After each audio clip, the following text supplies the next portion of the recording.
Leo tunawaona watoto wetu sasa wa kike kwenye mitandao, mpaka unajiuliza huyu anatokea nyumba kabisa ya mzazi, ama wa kike ama wa kiume?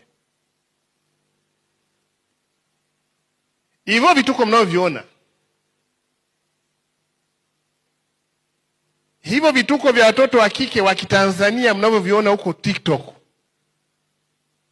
mnavyoviona huko Instagram, wanaojirekodi kwa maneno, kwa matendo, yanabeba taswira ya mtoto wa kike wa kesho. Hiyo ndio kazi kubwa ambayo mnapaswa muifanye. Papo mahara, tusipotimiza wajibu wetu, tutakuja kupata changamoto kesho.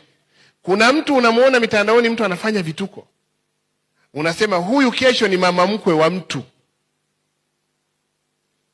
huyu ni mkamwana wako. Ndio umekaa siku moja umetulia pale, anakuja kijana kwambia na mchumba. Maki shida moja ya teknolojia inatunza. Marehemu Ruga alituambia ogopa Mungu na teknolojia.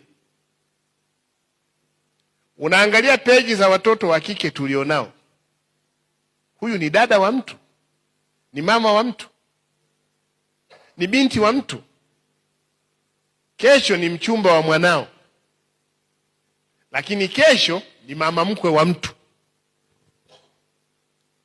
Lazima msimamie, lazima tusimamie maadili. Tukisimamia maadili, yatatupa wanawake shupavu wa kiuchumi, yatatupa wanawake shupavu kwenye taaluma. Tukiyapoteza maadili, tutatengeneza kizazi ambacho hakitakuwepo. Kwa kila mmoja angalie, huko nyuma tunaweza kuhangaika na mavazi. Leo tumeanza kuwa na mabinti ambao kwenye mitandao anatuma picha zake za utupu, anawaonyesha watazamaji anavyoenda kuoga bafuni kwake. Serious? Naangalia kazi kubwa anayoifanya waziri wetu Mama Gwajima, vituko vya wanawake vinaofanyika na namna ambavyo jamii ingetegemea waziri afanye, na yeye anawauliza jamii, tusaidiane kwenye hili, tufanyeje? Kumetokea shida gani? Pengine sisi hatusemi, pengine wazazi tumeingia kwenye ukisasa mwingi ambao sasa umepitiliza. Matokeo yake tunaanza kuvuna ukisasa wa miaka 10. Sasa tukienda miaka 10 ya TikTok, tutakuwa na kizazi gani? Maana haya ni matokeo ya miaka 10 ya Facebook, bado miaka 10 ya Instagram, bado miaka 10 ya TikTok. Tutapata watu gani? Mambo ya utupu ya vyumbani. Leo mtoto wa kike aliyezaliwa na mwanamke anajirekodi kuonyesha watu live chat. Na ukienda kwenye mambo ya utupu anayofanya live chat, ndio yana viewers 100,000. Nenda ukaandike pale, tuna mradi wa kuku, tunakopesha vifaranga bure, viewers 10. Wewe tafuta, fanya kituko,